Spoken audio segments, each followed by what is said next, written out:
Bora analisar aqui o capítulo 1140 de One Piece. Novamente, eu não vou ler, eu só vou analisar porque eu já li, beleza? Vamos lá. A gente começa aqui com a aparição do Gaban com a chave e que vai rolar aquela pancadaria que ficou prometida no capítulo passado, certo? Então, o Zoro já tem uma sacada aqui de que o cara é muito forte por causa da conversa dele com a criança, mas o Luffy não escutou isso, né, se eu não me engano. Então a gente tem aqui a luta dos personagens, tá? O Luffy tenta, sem usar nenhuma transformação, lutar com o Gaban, no caso mais pegar a chave, mas ele tem dificuldade, e o Gaban mostra que ele é brabo, né? Ele bate usando o Haki, colocando o Haki na chave para dar dano no Luffy. O Luffy fica irritado e fica com essa coisa, deixa eu pegar a chave logo, quero voltar pro Lock porque eu quero comer. Bem Luffy, né? Só que o Gaban não é fracote. E ele acaba até tirando um sarro do Luffy, enfiando a chave na boca dele. Foi um quadro bem engraçado. Eu gostei muito. Daí o Gaban vai dando essa de tipo, né, por que eu deveria, né, te entregar? Rouba aqui, rouba a chave, rouba a chave. E falou que o Luffy não cala a boca, o que? Esse aí é o Oda. O Oda sendo autoconsciente. A gente tem essa página dupla bem legal aqui, que não é uma verdadeira página dupla, né, mas uma página que tem uns quadros maiores, né, que mostra aí o golpe do Gaban, que é o... Fala que aqui pode significar golpe dos... Dos 50, não consigo ver nem com o olho nem com óculos. General, um termo muito específico que se repete em muitos líderes valentes e destemidos. Tá, deve ser alguma referência de cultura asiática que depois alguém no Twitter vai pegar pra gente, né? E aí ele usa esse golpe aqui, que é basicamente cortes voadores, mas devem ser cortes voadores muito poderosos, porque o Luffy fica com medo ali, né? E o Zoro aparece, né, pra defletir o golpe. Inclusive, eu acho bem legal isso aqui, ó. Os shorts de reação são um negócio muito essencial em mangá. Ele pode ser mal utilizado e ficar demais? Pode. Mas ele é muito essencial em mangá porque ele cria contexto para a situação, expectativa e várias outras coisas. Inclusive, uma das dicas que os editores-chefe da Shonen Jump dão para mangaka iniciante é bote shorts de reação. Ter o Luffy com medo e o Zoro reconhecendo o perigo ajuda você a compreender melhor o que está acontecendo. Então, a dinâmica aqui do Gaban ficou bem legal, né, dele dando o golpe, porque tem uma perspectiva interessante, um zoom in bem bacana ali, tipo, não um olho de peixe, né, mas a gente vê a perspectiva ali da perna dele e tal. A ponto de quebrar, né, a parte de cima da torre. E aí o Gaban vê que o Luffy tem uma boa tripulação, né, o Zoro defende ele desse golpe poderoso, todo mundo fica com medo, e aí o Luffy se prepara para o combate. E o Gaban vê essa questão de que o Luffy de fato tem uma forma branca. Ele tá com o chifrinho ali por causa do capacete, né? O capacete não tá no corpo, ou tá no corpo, incluído no cabelo, mas ficou o Luffy com o chifre ali. As coisas caem da árvore, né? Caem lá no chão, destrói tudo. E aí quando o negócio vai pegar fogo, o Gaban se rende. O povo fica puto com isso, né? Mas aqui eu quero mostrar-lhes uma coisa, meus senhores. Quero mostrar-lhes uma coisa. Na análise do capítulo passado, eu falei o que poderia acontecer nesse capítulo. Vamos ver o que eu falei? O que poderia acontecer nesse capítulo? No capítulo 1139 de One Piece eu previ o seguinte: se o Gaban não lutar de uma forma diferente, só usando o Haki e o machado no caso, né? A luta será breve. Por quê? Eu comento no vídeo, mas se você não tem forma de criar coreografia interessante, a luta não deveria se estender muito. Então se o Gaban só luta com machado e Haki, a coreografia vai ser o mesmo de sempre de One Piece. Então isso faz a luta ser mais breve. Luffy evitará o G5 e a luta será rápida. Por quê? Se o Luffy usar o G5, aí a gente tem coreografias legais. Mas se o Luffy não usar o G5, a coreografia não vai ser tão bacana assim, porque vai ser Gear 4, Elephant Gun, e a mesma coisa de sempre, logo vai ser reduzida. E algo vai rolar e mostrar a índole do Luffy, e assim a luta será interrompida.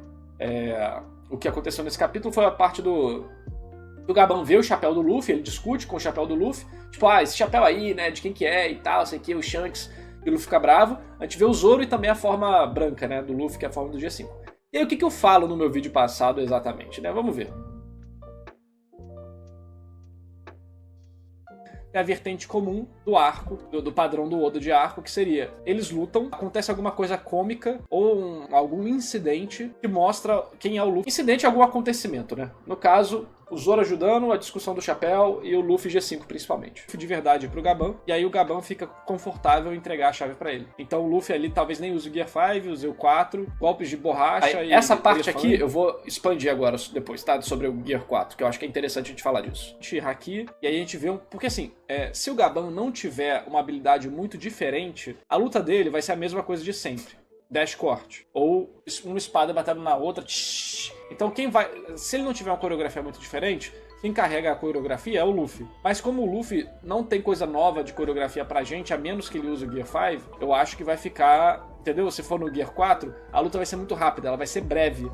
Porque ela não pode acabar tomando muito tempo, tematicamente, né? Porque não tem nada de novo a se ver. Mas pode tomar muito tempo dentro das páginas para fazer o ritmo do capítulo semanal. Então, se for por esse caminho, com o Gaban sem habilidade especial, é só um cara que luta com machado, vai ser uma luta rápida, esses personagens vão entrar em conflito, mas algo acontece no meio que para a luta, seja uma piada, um acidente, algo cômico ou não, que vai fazer o Gaban ver quem é realmente o Luffy e vai entregar a chave. Esse é o caminho número 1, é o caminho padrão One Piece. Só que se... ele pode lutar com a chave também, mas... Aí vou falar, e a chave? Eu falei, não, a chave é a mesma coisa. Vai ser equivalente a um martelo. Entendeu? O Oda sabe que ele não é bom em fazer coreografia de luta. Então, a coreografia de luta do Oda tá muito forte com o Gear 5. Se o Luffy não usar o Gear 5, a coreografia de luta do Oda fica bem fraca. O que acontece? A luta acontece sem o Gear 5. E aí ela é breve. Por quê? Porque a coreografia não pode se estender. Porque vai ser só repetição de coisas que já sabemos. Forte, mas pô, e a diferença disso para um Haki fraco? A mesma coisa. Ele vai ficar com a mão preta, vai sair raiozinho e ele vai socar forte. É isso que ele vai fazer. Então, essa é uma direção. Mas se não for pelo caminho padrão arco de One Piece, porque o Oda nesses últimos capítulos... Aí eu falo sobre outras possibilidades se o Oda tivesse doidão. Só que eu falei, pô, Nardo, você falou do Gear 4 e o Luffy não usou o Gear 4. Eu também fiquei impressionado com isso. Porque olha só o que eu comentei depois. Também fiquei impressionado com isso. Eu achei muito rápida a luta. De verdade, eu achei muito rápida a luta. Depois eu comentei isso aqui, ó. Aqui, ó. Luta de apresentação normalmente segue esse padrão. Não é tipo, caraca, eu previ o futuro. Cara, isso é um padrão narrativo que existe. E o Oda tem os padrões dele também que você consegue perceber. A minha surpresa foi o Oda pular direto do Luffy base pro G5. Tanto pro Gaban ver ele, que já entra ali na lista de acontecimentos que faz o Gaban não querer lutar mais, quanto pra acelerar mais ainda a luta. A luta foi mais breve do que eu imaginei. Cara, eu achei que a luta não seria tão rápida assim.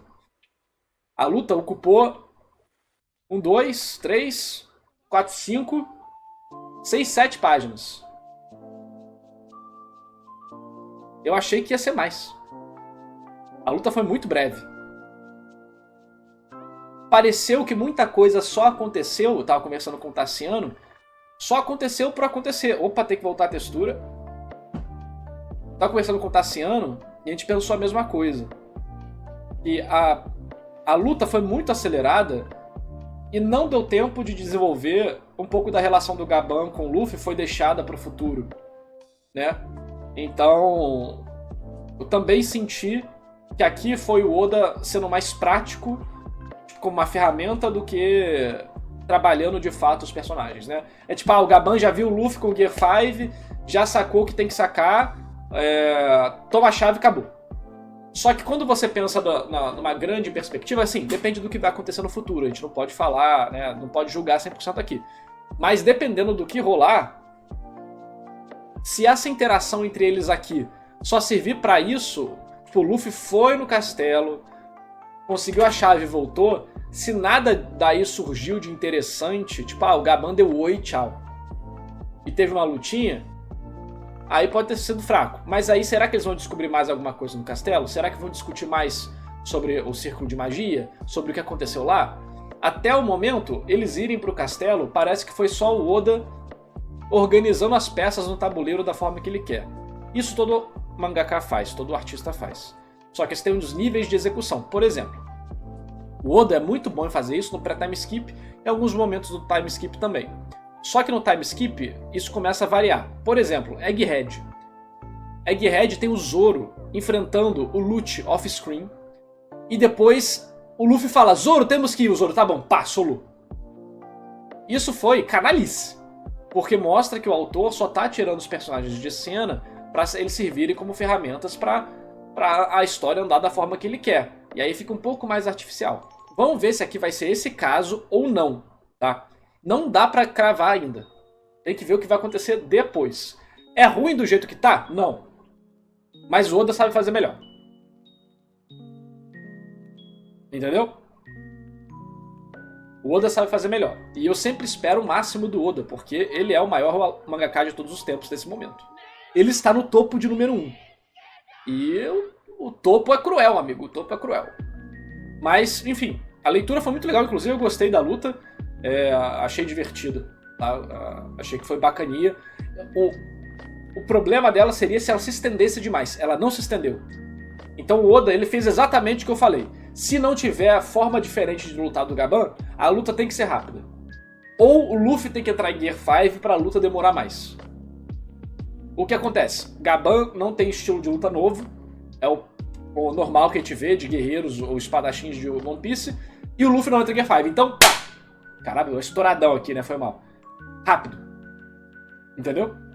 Então, você entende como as regras narrativas, as engrenagens giram para criar a história? Eu acho isso muito interessante. Porque você compreende as decisões do autor.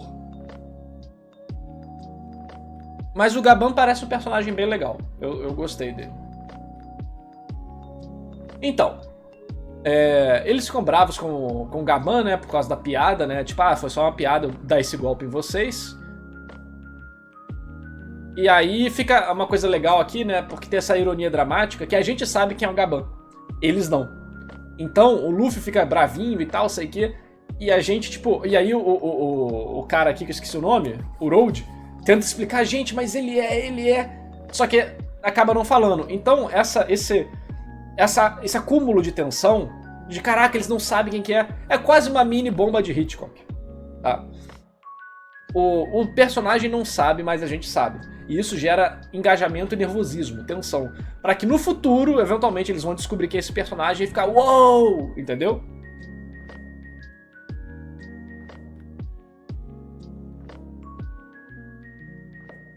Também não tinha como o Gaban tacar o Luffy e o Zoro juntos. Ficou sério, ele tinha que parar. Cara, eu não... Efetivamente isso não importa, sabia? Pra construção do roteiro isso não importa. Isso pode fazer, tipo, é que tem várias camadas, né? Tem a camada da lógica no mundo, tem a camada da narrativa. Tipo, a camada que eu tô falando é a mais primordial. Tudo é construído em cima dessa camada. Então, se o Gaban aguenta ou não importa. Igual eu tô falando, o povo fica discutindo o Mihawk é forte ou não é forte. É o número 1 ou número 1. Ah, sei que tal. Aí fica todo mundo brigando no Twitter o dia inteiro por causa disso.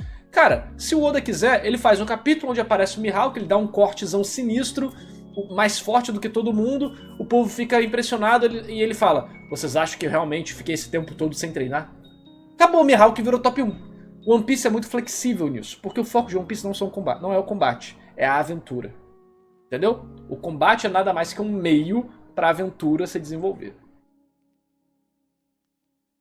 Então, eu achei muito interessante ver como o Oda trabalhou esse momento, porque é quase 1 a 1 do que eu falei. E as diferenças você consegue compreender os motivos que levaram a isso. Então isso é show. Esse que eu adoro de narrativa, cara. Eu adoro ler e sentir essas coisas, perceber essas coisas. Mas aí, cadê? Ele fala sobre voltar pra lá, né? Aí o Luffy fica, por que a gente iria 2 vezes pra Elbaf, né? Isso pode ser uma brincadeira do Oda, tá? Isso pode ser, olha só, talvez Elbaf vai ser relevante antes do fim da história novamente, depois daqui. Ou pode ser uma questão de, tipo, quando vocês salvarem o mundo, vocês voltam pra cá. E eu acho muito possível... Obrigado. Tá, toma água. Eu acho muito possível acontecer o seguinte. No final da história, primeiro, né? Eu já falei isso, falo de novo. O Luffy vai morrer. Vocês sabem disso, né?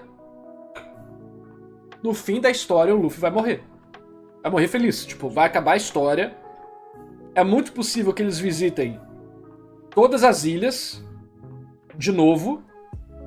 Igual o Gaban falou aqui, ó, tipo, depois visita a gente. E depois que ele visitar todo mundo, o Luffy vai ir embora e desaparecer. Entendeu? Essa é a teoria que eu acredito. O Luffy vai morrer. Pra quem tá perguntando, porque eu tô com esse óculos aqui, que eu tô com um terçol no olho e ele tá inchado. Aí eu tô de óculos escuros para vocês não ficarem me vendo de olho inchado, tá? Então, beleza. Aí depois da luta, a perspectiva muda. A gente tem uma transição ali de memórias do Gaban com o Shanks. Eu acho que a música tá muito alta, né? Tô pique Gaban na live, né? Aí muda o óculos do Nars. Eu acho que foi possível que a Aimu aparecesse ali no óculos do Aokiji. Até a memória, e aí a gente tem a transição da cena para as crianças vendo alguma coisa no céu, e essa coisa sendo a Gunko. E a Gunko aqui usa a magia de círculo de invocação. A gente não sabe se é ela a única que é capaz de usar isso, ou se ela é a única capaz de criar novos círculos dentro desse grupo de pessoas aqui.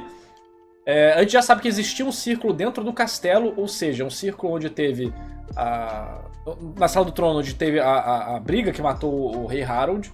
A gente já discutiu na análise passada o que isso implica. E aqui ela acaba invocando 2 outros cavaleiros sagrados que estavam no meio do seu dia a dia, né? Tem esse Kirin aqui e esse outro cara aqui, da família do Shepard e do Limoshif.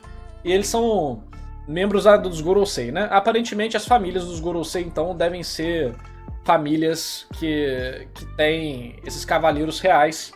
A gente não sabe até que nível esses cavaleiros reais são tratados como realeza, né? Se são mais soldados. Ah, tô sem o mangá na tela, sumiu sozinho. Vou botar de novo. Não fui eu que mexi não, pô, foi do nada o negócio.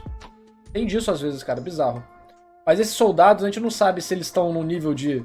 Tipo, se eles têm que servir... Eles têm que servir aos Tenryubitos. Mas a gente não viu ainda exatamente o nível de interação com eles. Tipo, eles abaixam a cabeça pros Tenryubito, igual o pau mandado, a gente não sabe.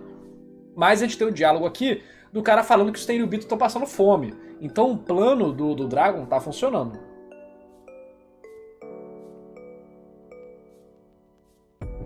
Eles são Tenryubitos, mas...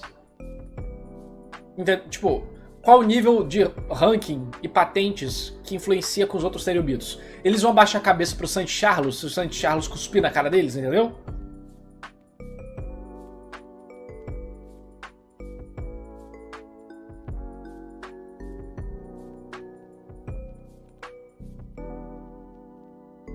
Então assim, esses aqui são Saints, pelo menos. E aí, eles não estavam entendendo o que está acontecendo, eles acabam, né, percebendo depois. Esse cara aqui do Kirin. O Oda gosta de fazer uns negocinhos, tipo... Os personagens que eles apresentam, né? O Oda tem muito isso de apresentar personagens estranhos, né? Eu achei que o cara do Kirin ia ser um pouco mais irado, mas... Achei que ele ficou muito parecido com o da girafa, sabe? Conceitualmente. E aqui o povo já pegou a curiosidade que eu vou mostrar no Twitter, que esse símbolo aqui é o mesmo símbolo de um navio que cai lá no início de Skypiea. E aí o povo tava falando sobre se já tava tudo planejado. Cara, acho que o povo vai falar, o narrador vai encher o saco do Oda, sei que. Na verdade não. Eu já falei várias vezes que elementos que são estruturais pra história do mundo, eu acho que o Oda já planejou. Porque isso aqui acontece, gente. Isso aqui acontece, cadê? Quem trabalha com história vai saber disso claramente. É o seguinte. Quando você está trabalhando uma história, o que você escreve na história é isso aqui. Mas o que você prepara da história é isso aqui. E o que você imagina da história, você não preparou, mas tem na cabeça, é isso aqui. Então... O Oda, quando estava escrevendo o mundo de One Piece e fez a headline e o conceito do dilúvio, ele com certeza trabalhou vários elementos tangenciais, no mínimo aqui, ó, aqui em volta, para poder botar na história no futuro. Então, famílias nobres... grandes antagonistas e coisas do tipo, é muito provável que já exista nessas esferas exteriores aqui. E aí o Oda, durante a história, vai jogando essas esferas pra dentro da história sem dar muita pinta. Então acaba sendo o quê? Um símbolo aqui, um símbolo acolá. Mesmo que ele não sabe quem são os personagens dessa família. Mas ele sabe que existe essa família. e ela é importante. E aí durante o processo de produção da história, essa família é criada. E aí lá no início de Skypiea, vai ter o símbolo deles. E aí você fala, caralho, tá tudo preparado desde o início. Não exatamente, tá sim, de certa forma, preparado. O autor tem essa noção de que isso vai ser relevante. Mas não quer dizer que o personagem exista desde o início, entendeu? Mas isso aqui é uma coisa que só acontece com... Postaram aqui na página do One Piece News o Joff, o JoPH Tassurno, o nick dele é Pedro. Ele postou isso aqui, ó. Aqui, ó, pra vocês verem. Aqui. É esse símbolo aqui. É o símbolo que a gente vê no pulso, no cotovelo do cara. O símbolo é relativamente diferente, sabe? Ele tem uma chama aqui na tatuagem, como se fosse uma tribal mesmo. Então, inclusive, o tribal é distribuído através do braço. Esse símbolo aqui que ele mostra é muito parecido, gente. É muito parecido com o símbolo do governo mundial.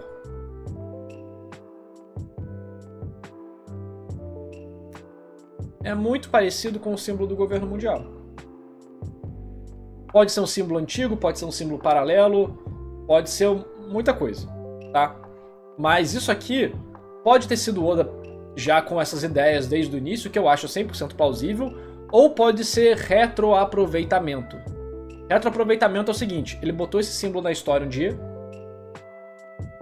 e aí no futuro ele fala, cara, o que eu posso fazer aqui? Aí ele vai lá e reutiliza o símbolo. Entendeu? E reutiliza o símbolo. E todo mundo acha que estava planejado desde o início. O Oda já falou que faz isso. Mas eu acho muito plausível ele já ter a ideia das famílias principais que vão dar problema na história. O Oda, ele tem 3 ou 4 editores, né? Cada um com uma função diferente. Então, se o Oda reaproveita um símbolo, ou se ele já tinha ideia de algumas coisas na cabeça, vocês aí nos comentários vão me dizer. Então, comenta aí e dá o like no vídeo, hein? Mas eu acho que o Oda tem muito mérito, pô. O Oda tem muito mérito.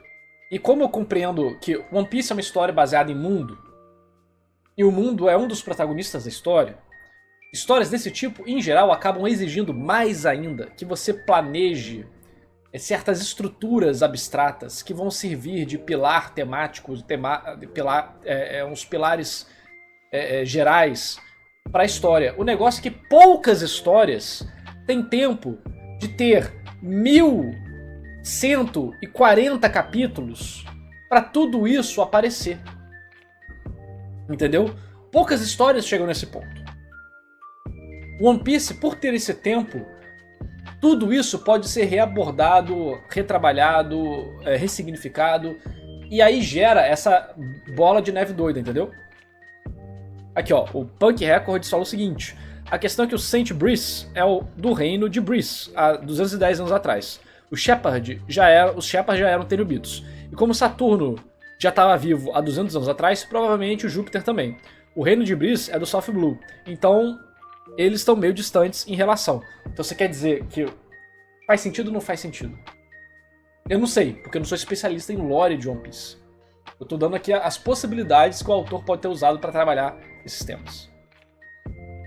Continuando, a gente vê, né, a questão do que esses personagens vão fazer, né, principalmente com essa parada do jogo, que muitos estão teorizando que vai ser algo parecido com God Valley, o que eu acho provável. Porque, como assim vai ser um jogo, né? Eles vão sair caçando criança, sequestrando criança, o que vai ser isso? E aí a gente tem a conversa aqui dos Tenryubitos, que eu achei muito interessante, cara. Uma coisa que eu não vi ninguém comentando é como esses Tenryubitos aqui foram apresentados como pessoas normais.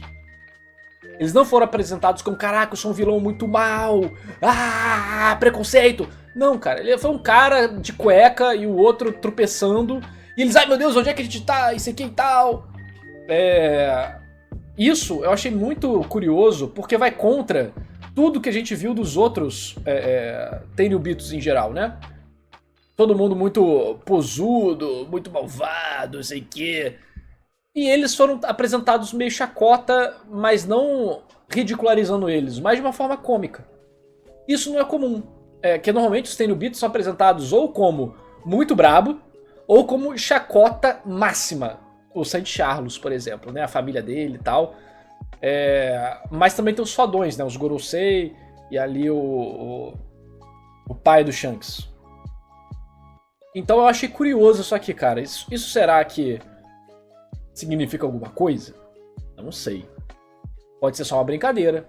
Pode ser também a indicação de que esses dois personagens não são tão maus quanto parecem ser. Quanto a gente imagina que eles possam ser. Eles podem ser mais... Não que eles sejam bons, mas eles podem ser mais conversáveis. Não sabemos. E aí perguntaram sobre o Hagoromo, que tá aqui no Kirin. Cara, esse tipo de nuvenzinha é comum para entidades divinas e mitológicas em geral da cultura chinesa e japonesa. Um Kirin faz sentido ter, entendeu? Não é preto, igual dos outros. Então esse é um poder que parece que é dele. Até tá no nome, Kiringan. Kirin é o cachorro, cavalo, leão chinês, né? Pô, é protetor dos deuses. Às vezes um dragão também, mistura tudo. Enquanto os que tem o Hagoromo preto, provavelmente vem de Ymur.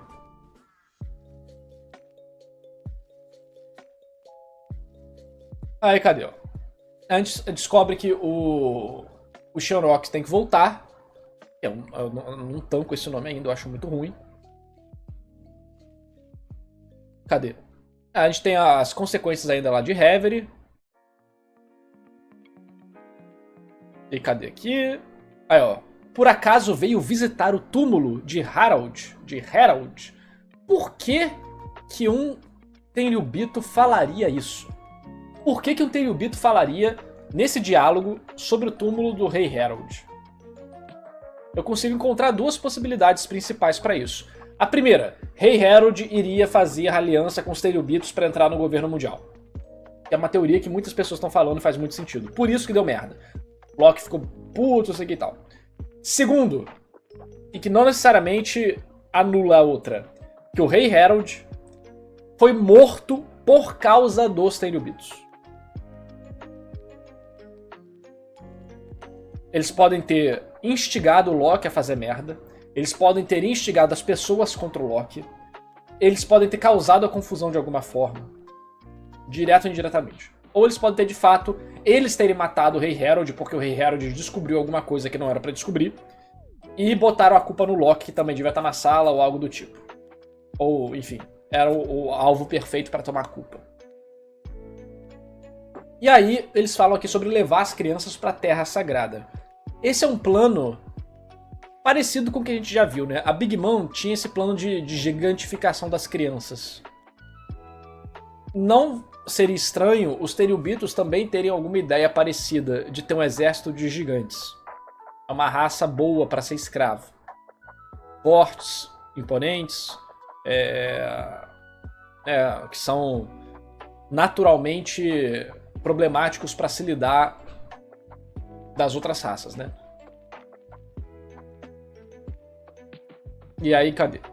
E aí vem outra, assim, esse finalzinho aqui trouxe muita coisa interessante de detalhe, que é outra. Antes de falar disso, no uniforme deles eu achei algumas coisas legais que a gente pode comentar. Eu vou mostrar antes de a gente comentar sobre o abismo. Olha só isso aqui. Eles podem usar pra chantagear também o povo de Elbaf, mas não sei, olha só isso aqui. Olha essa abraçadeira. E aí, deixa eu voltar rapidamente nessa abraçadeira. E essa abraçadeira. Elas parecem iguais, mas também pode dizer que são diferentes. Mas elas parecem ser ossos de caveira, assim, né? Ossos de caveira, assim. Tá vendo? Essa aqui parece que em cima delas, né? E aí tem um círculo aqui. Esse símbolo também é muito próximo ao símbolo do governo mundial. Só que o governo mundial tem uma bolinha aqui no meio também. Mas esse aqui deixa mais claro alguns detalhes, que parece ser, né? Isso. Aí vem aqui tem um. Só que aqui em cima parece que tem um negócio que é tipo um chifre. Assim. E fecha aqui.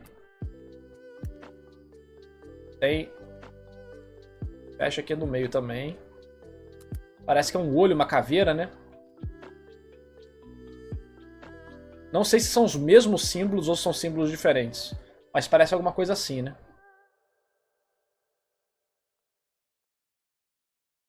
E aqui ele... É isso, ele fecha aqui. É mais ou menos assim o símbolo. Ficou muito escuro aqui, mas eu acho que ele é assim. Ou fechado aqui, ou aberto. Mas eu acho que é aberto. Cara... Pode ser o brasão da família. Pode ser um brasão da função deles. Pode ser um símbolo geral do governo mundial dos cavaleiros. Mas eu achei interessante porque o Oda faz questão de mostrar eles. Significa alguma coisa? Não sei. Mas eu acho que vale a pena manter isso em mente.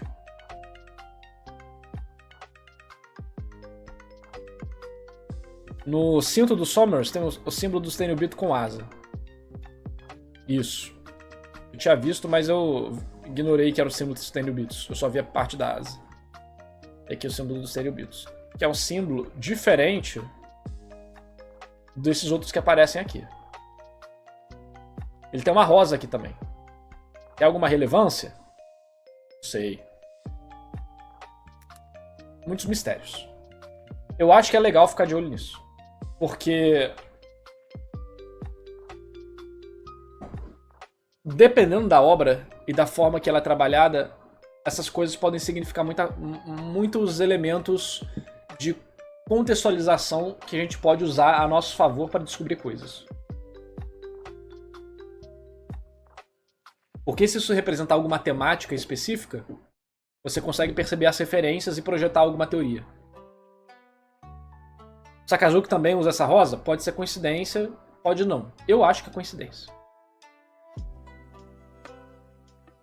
Boa percepção. Na guarda da espada dele, não é na empunhadura, empunhadura é isso aqui. Na guarda da espada dele, vocês não estão vendo, mas tem uma... Aqui, ó. É de rosas, né? Apareceu aqui. Aqui, ó. A gente tem os espinhos de rosas. Pode ser temática da família dele. Bem verificado. Não tinha feito a conexão. Então, assim, aleatório não é. Nesse ponto da história de One Piece, aleatório não é. Pode ser a Akuma no Mi dele? Pode, ele pode ter a Akuma no Mi na espada. Assim, se a gente fosse fazer um paralelo temático, se os Tenryubitos são os deuses desse mundo, eu acho que esses Tenryubitos não podem ter fraqueza contra a água. Porque a fraqueza contra a água é uma coisa dos demônios. E se eles querem se passar de divindades, eles não podem ter fraqueza contra aquilo que domina o mundo, que é a água. Então, o que faz muito sentido os Tenryubitos terem armas com Akuma no Mi. E não eles com Akuma no Mi. E a gente vê isso com o Vegapunk, que criou a arma do Mr. Thor, lá em Alabasta, e a arma do Shanrock, com o Griffon. Griffon não, desculpa, com o Cerberus. Então é possível que pelo menos alguma parte dos Tenryubitos tendam a usar Akumas no Mi nas armas e não em si mesmo. Mas a gente tem um exemplo contrário bem aqui, né? Que esse filho da puta que é metade de Kirin. Agora, é uma Akuma no Mi de Kirin ou ele é outra coisa? Isso, a bazuca com fruta de cachorro e salsicha. Caralho, mano, One Piece é uma loucura.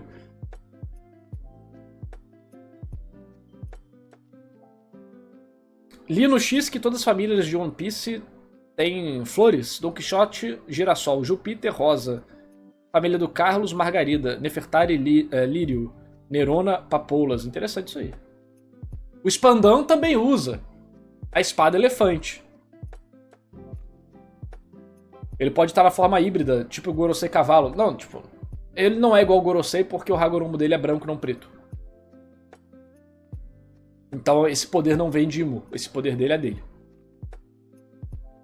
Então eu acho que é possível que algo seja uma tendência, não que eu seja uma regra. Mas é possível que esse cara aqui não seja uma Akuma no Mi, tá? Pode ser outra coisa. Nesse ponto de One Piece pode ser qualquer coisa. Igual, os Gorosei não foram garantidos com uma Akuma no Mi ainda. Todo mundo fala que é, mas realmente não é, não falaram isso. Raça nova? Experimento, raça nova, qualquer coisa, cara. Eu acho que é Akuma no Mi.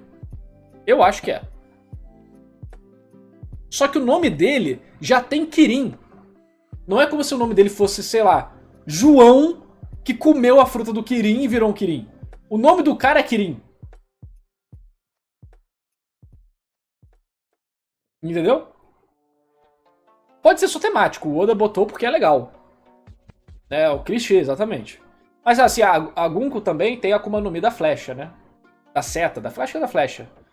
Então assim, não que seja uma regra, mas eu acho que pode ser um padrão, tá? Ou pelo menos, ó, a gente não sabe qual que é a divisão de nobreza deles. A Gunko não parece ser tão nobre quanto o Shanrock. Assim como o Kirin pode não ser tão nobre quanto o Somers. Então pode existir uma hierarquia aí, onde os mais nobres realmente utilizam armas com Akuma no Mi até pra fazer o quê? Até pra fazer uma diferenciação temática, visual e mecânica para os inimigos finais da obra, ou inimigos de grande porte. Assim como os Gorosei tiveram a magia ou a Akuma no Mi maligna, darkzeira, e os círculos de magia, os cavaleiros reais podem ter, sagrados, podem ter essa outra característica. Pode ser uma dupla, uma nobre e outra tipo um escravo. Porque a Gunko não tem sente, boa. Então não é que é escravo, né, mas é um servo.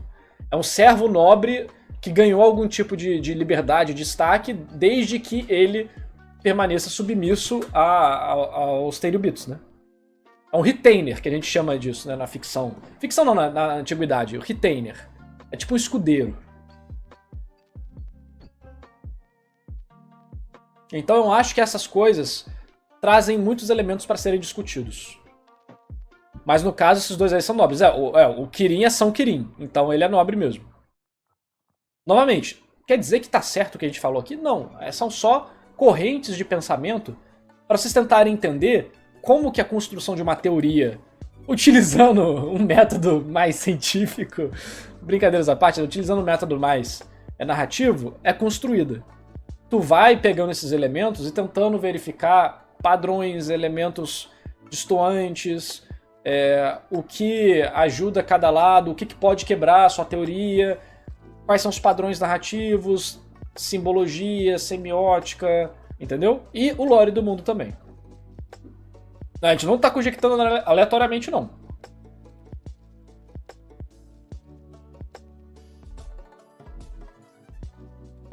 A gente tá fazendo uma conjectura mais superficial, mas ainda assim levando tudo em consideração para não perder a linha.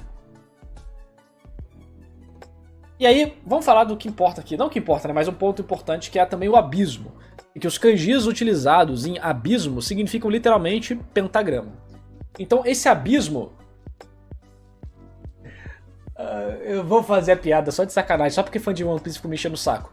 Esse abismo é o Oda copiando a garganta de Bleach, né? Falei, tá falado aqui, ó. Pronto, continuando. Esse abismo aí mostra que aparentemente existe alguma passagem, talvez física ou espiritual, pro pentagrama, né? Pode ser também só uma forma da expressão dos personagens. Eles falam, igual eu peguei Uber, né? Não, vou passar pela estrada, vou passar pelo abismo. Não necessariamente significa que é uma dimensão clara, mas mostra que só passa pelo abismo quem tem a marca. A marca de quê? A marca de Imu? Porque, olha só, o Saint Somas tem a tatuagem no cotovelo. Seria essa a marca? Não sei. Então, a marca é de fato uma marca no corpo? Ou é uma palavra que significa mais de uma coisa? É a marca da besta? A marca de Caim?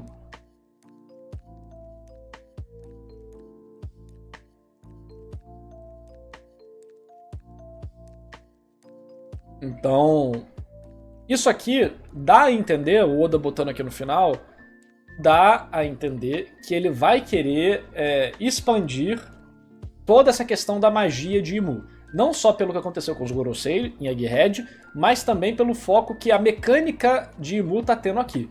Com os pentagramas de teleporte, que já tinha desde o início do pré-time skip, com o Brook sendo invocado num pentagrama basicamente igualzinho, até os pentagramas na sala dos Gorosei. Eu falei lá no meu vídeo, falou que sim, foi o Shanks que falou com os Gorosei. E o Oda falou que o Shanks voltou pra lá pra deixar ambíguo mesmo. Então, eu acho que isso aqui vai ter muito mais foco na história pra preparar todas as mecânicas pro embate final. Para você não precisar apresentar nada no final e só executar o que já foi apresentado. E juntar tudo pra ficar mais complicado. E aí, né, o povo fala pra começar o jogo. E aí ficou no mistério, né? Será que vai ser, de fato, igual God Valley? Então, eu acho que fica muito em aberto pra falar exatamente que faça disso um jogo. Eu aposto na teoria do God Valley, mas o Oda pode trazer qualquer coisa aqui, cara.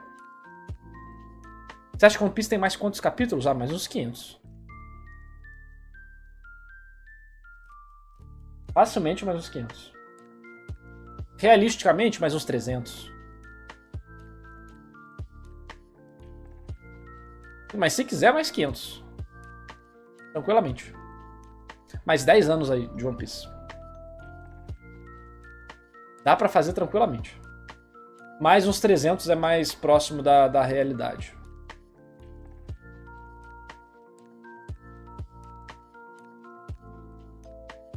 Exatamente, né? O Shenrock tá fazendo um paralelo com o Garling em God Valley antes de dar merda. A gente tem a presença de Tenryubitos e crianças. E a presença de uma tripulação que vai atrapalhar o jogo. Que vai ser a tripulação do Luffy. Que vai representar, muito provavelmente, ali o equivalente à tripulação que sacaneou o jogo de God Valley. Então eu acho que é muito provável isso aí.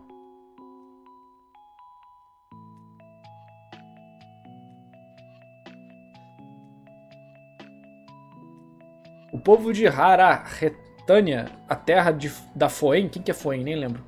Fala que eles estão prontos para vender a alma pro rei dos demônios. Ah, tá. A parte lá do início do time skip. O Brook. Talvez seja essa a venda da alma. Talvez a marca seja essa a venda da alma. É possível. Possível.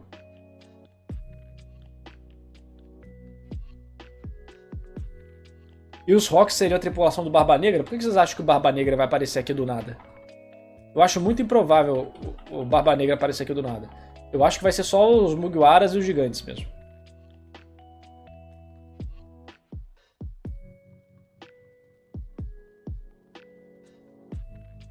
Mas assim, gostei muito do capítulo. Pra mim foi muito interessante. Me divertir lendo. Foi um capítulo curto, né? Vamos ver quantas páginas ele teve. 1, 2, 3, 4, 5, 6, 7, 8, 9, 10, 11, 12, 13, 14, 15, 16. 16 páginas, né? One Piece tá com... Ultimamente, né, nos últimos anos, One Piece tem soltado vários capítulos de 16 páginas. O início de Elbaf também foi assim. Mostra aí um pouco do cansaço do Oda já, pra ser sincero. Raramente mangás, tipo, podem fazer muitos capítulos curtos assim. Tô estranhando porque parece que o clímax de Elbaf já vai chegar. Vai acontecer alguma coisa por aí ainda. É muito difícil prever, porque tem muito espaço para surpresa, cara. Então a gente não pode cravar. O que eu posso dizer é que o processo de apresentação de Elbaf já acabou. Dificilmente mais coisas novas serão apresentadas. Os mistérios construídos vão começar a ser resolvidos. É o arco do Usopp? Não, não vai ser o arco do Usopp, gente. Esquece. Assim como Egghead não foi o arco do Franky. Assim como o Ono não foi o arco do Zoro. Elbaf não será o arco do Usopp. Esse barco já zarpou. O Sanji teve sorte ali com o Whole Cake e acabou. Não teremos mais arcos de desenvolvimento de personagem. Muito difícil, muito difícil.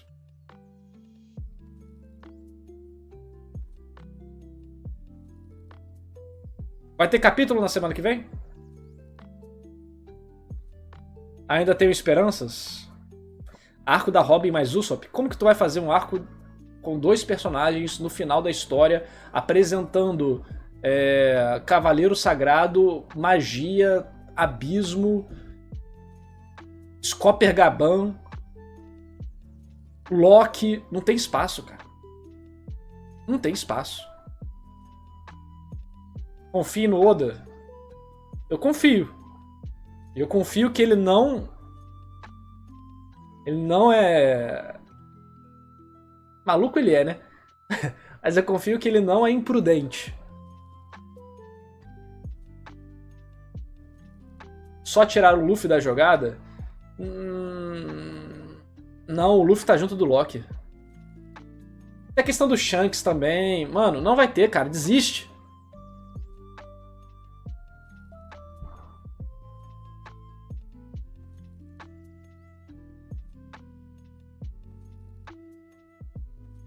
Infelizmente, galera, não vai ter.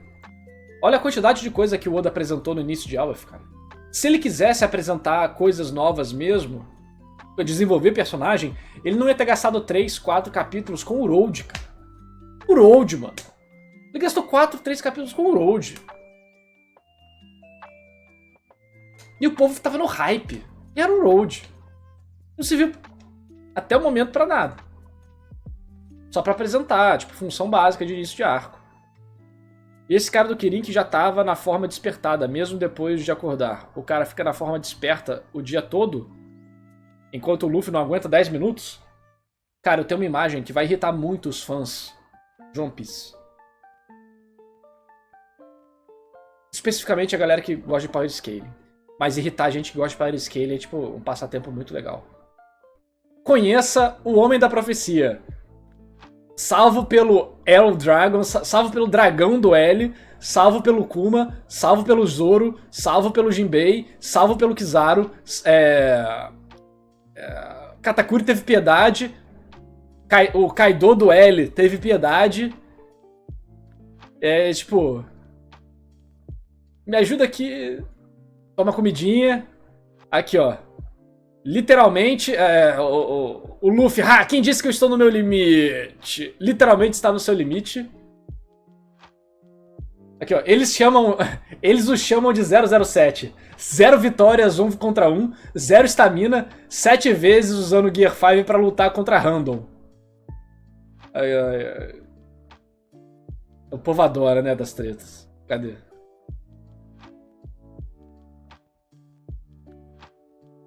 Aqui, ó, a melhor conquista até o momento foi recrutar o Rank, o Frank do W, né? O Frank da Vitória. Aí, aqui, ó. Outros personagens top tier sendo capazes de lutar por vários dias sem comida ou dormir. Enquanto isso, Luffy, depois de alguns minutos lutando, morto. Por favor, me ajudem. Estou morrendo, estou com fome. Aí, cadê aqui? Nego tirando o Luffy do Imperador do Mar, cara. Nego muito filho da puta. Aí, cadê? Me dê liberdade, me dê a Toon Force, me dê a genética, me dê as ajudas, me dê as profecias. Me dê os genes de uma fruta mitológica divina ou eu vou embora. Aí temos o Luffy com o Zangetsu aqui. E aí aqui o Zoro falando, eu tô acostumado a carregar ele sempre, salvando o Luffy aqui. É, amigos. Eu acho que foi confirmado, hein? Eu acho que foi confirmado, hein? Eu acho que aqui, ó, foi confirmado, mano. Meet the Bushaman. Caraca. Essa aqui foi brutal, hein? Essa aqui os Power Scaler fica doido. Quero ver os seus comentários aqui embaixo dizendo porque isso aqui tá certo ou errado. Só quero ver os argumentos dos melhores Power Scalers, viu? Ah, o povo gosta de treta, né, cara? F. Lúcio, cara, o Buchaverso é muito bom. Mas que mais? Faltou a gente comentar alguma coisa desse capítulo? Cara, capítulo curto, mas bom, seguiu exatamente o padrão que eu achei que ele ia seguir. Talvez se ele tivesse 20 páginas, a gente tivesse mais página de luta, mas eu acho que o que ele foi relevante, né, foi um capítulo de transição. Capítulo de transição bom, tá? Apresentou as capacidades do Gaban, mostrou que ele é forte, mostrou um pouco da personalidade dele, das conexões dele com o Shanks e tal. E a gente foi direto pra outra parte que é de interesse, que é saber o que diabos são esses cavaleiros, o que eles estão fazendo. A gente vê um pouco da mecânica que é possível criar novos círculos de invocação e que eles invocam a pessoa, ela querendo ou não, no meio das atividades delas. Que existe alguma coisa necessária para ser invocado, né? Você tem que ter essa marca e você passa por esse abismo, que pode ser ou não trabalhado durante a história, e que eles conhecem o Rei Harold de certa forma, né? Mesmo que não pessoalmente, eles conhecem a pessoa e eles o chamam, eles não chamam de rei, né? Só, vocês vieram visitar o túmulo do Harold, eles não chamam de Rei Harold, ou seja, eles não têm respeito pelo Rei Harold, ele é só o Harold, porque rei, ninguém aqui embaixo é rei, nós somos os reis. Eu acho isso um detalhe bem interessante, hein? Pô, aí o Oda mandou muito bem. Então, muitas coisinhas, muitos detalhes que foram colocados. É um capítulo muito de especulação. Não é um capítulo explosivo, mas é um capítulo que alimenta os fãs, traz informações novas, expande um pouco o mundo de One Piece e faz referências a elementos passados que o fã de One Piece fica maluco. Então, um capítulo muito bom pro tipo dele. Um capítulo pequeno, um capítulo de transição. Um capítulo bacana pra esse nicho. Não me deixou bolado lendo, caraca, explodir a cabeça, mas depois de tantos capítulos explosivos, é bom dar uma acalmada mesmo para preparar o terreno para voltar a explodir as coisas. Então eu concordo 100% com a direção que o Oda tá indo aqui. Mas não vai ser o arco do Usopp. E nem da Robin. A gente vai... O One Piece já está focando em outras coisas. Os arcos de desenvolvimento de personagem já aconteceram. O que é uma pena, mas é a vida. Nota pro capítulo? Eu não dou nota pra arte. Você nunca me viu dando nota pra capítulo, ou pra mangá, ou pra obra, ou pra análise. Eu só falo os elementos que você pode gostar ou não gostar de acordo com a minha análise e você toma suas decisões. Mas pra mim foi um bom capítulo. Gostoso de ler, não teve muito atolamento de quadro, a quadrinização estava bem distribuída, respirando. Inclusive, né, uma coisa que eu fiquei olhando agora, tô até impressionado. Então, quadrinização boa, sem balão de texto até encher a tela, o que é muito bom também. Tem a quantidade de balão de texto ok. Então, assim, a leitura do capítulo está acima da média, inclusive, da leitura de vários outros capítulos de One Piece. Então, gostei. Show! E a arte tá bem linda, tá bonita, como sempre. Né? O Oda consegue fazer composição de página bonita. Eu acho que esse é um dos grandes méritos dele para fazer página atolada de coisa. É ele exatamente fazer páginas bonitas. Em especial, né, a chave com o Haki ficou muito bonito. A cabeça do Luffy ficou bem engraçada. Essa cena aqui teve uma dinâmica muito boa, né, de perspectiva. Então, todos os desenhos estão muito legais. Bem dinâmicos, bem interessantes a apresentação dos personagens. E tá tudo muito limpo também, né? A gente não tá tendo 1 trilhão de linhas de ação, com background, com explosão, com gente falando, com personagem, com um monte de traço de sombra. Tá balanceado. Esse aqui deve ser um dos capítulos mais Era de Ouro de One Piece pra mim. Não é necessariamente Enies Lobby, mas Zou teve uma pegada muito boa também em quadrinização, se eu não estou enganado. Então trouxe um pouco disso. Se continuar nessa qualidade, Elbaf vai ser um arco muito gostoso de ler. Bem diferente do que foi o Wano. Vamos ser sinceros, né? Principalmente ali o Nigashima. Show, né? Então deixa nos comentários o que você achou do capítulo, dá like no vídeo, se inscreve no canal secundário, que sempre que sai capítulo, a análise agora é ao vivo, beleza? Tamo junto, valeu e falou!